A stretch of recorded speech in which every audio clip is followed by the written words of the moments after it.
Welcome to the Polyglot Activists, Learn Languages, Make a Difference. My name is Dr. Carlos Gabriele, and I'm joined today by Dr. Gabriele Paleari, who is a senior lecturer at Nottingham Trent University and a researcher in cultural studies. Gabriele, welcome back. Oh, thank you very much, Carlos, for having me on the program again. So today we're here to discuss the question of whether Nativespeakerism as an ideology is actually the junk food of the polyglot industry. Yes, I think it's a nice comparison, I think, because in food we tend to look for the authentic, the genuine. Native speaker sells well, as much as junk food sells well. It doesn't say that it's actually good for you. And I think with a bit of common sense, if you knew what Nativespeakerism as an ideology is all about, you would actually, I think, touch it with a barge pole. Basically, you would stay away from it. And because Nativespeakerism, fundamentally, like junk food and labels of junk food, doesn't say anything about the professionalism, or in the case of food, safety or a quality of a product. You say, yes, but hang on a second, doesn't matter. You are selling me as a native speaker. I say, no, I'm telling you, no, it doesn't work that way. Because professionalism isn't about labels.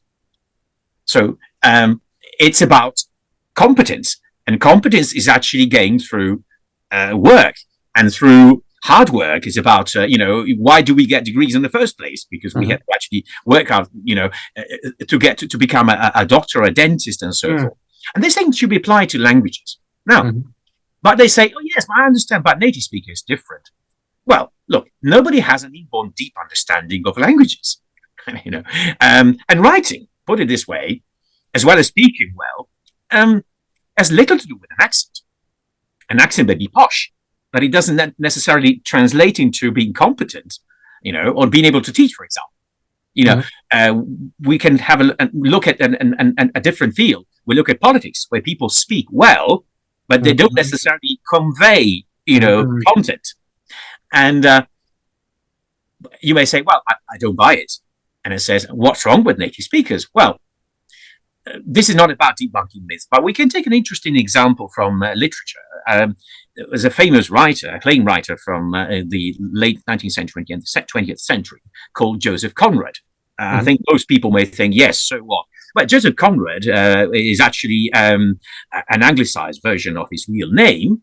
And Joseph Conrad was raised in, what we these days, Poland. Now, he started learning English as an adult. The point I'm trying to make is, and nobody will dispute that his English is impeccable. Yet, if we judge his writing from a native speakerist point of view, we wouldn't read Conrad. We wouldn't use it as an example for students. Indeed. Can you imagine a sticker on the cover that says, wait, think about whether you want to read this knowing that Joseph Conrad is not his real name, he's Polish, and he's a non-native speaker, right? Exactly. That wouldn't be a strategy chosen by a publisher, would it? Exactly, I think. And this is exactly where the problem is. This is why I keep thinking, setting aside the issue of accent, which is possibly the main reason why people like to choose this label, native speaker, it doesn't say anything about your writing skills. And writing skills can be learned at any age. And certainly, you're not competent just because you attended a school in a certain country. It takes a lifetime to become, just like becoming a conductor or a musician, it takes a lifetime of practice to become a competent writer. So how do we actually teach writing?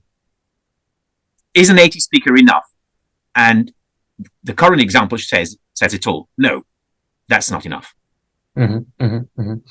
So I'm gathering a number of aspects here. So the first one is authenticity, right? The selling of authenticity is at the heart of Nativespeakerism as a marketing strategy, just as much as it is about genuine cuisines around the world. Speed is also fundamental, right? So another synonym for junk food is fast food, right? Whereas proficiency in language takes time. Doesn't happen overnight. It certainly doesn't happen when you're born, as you are born, and because you are born. So these are two important aspects, and also consumerism, right? There is a monetary incentive to consume native speakerist products as much as junk food because it's cheaper, right? It is. It tastes good, so.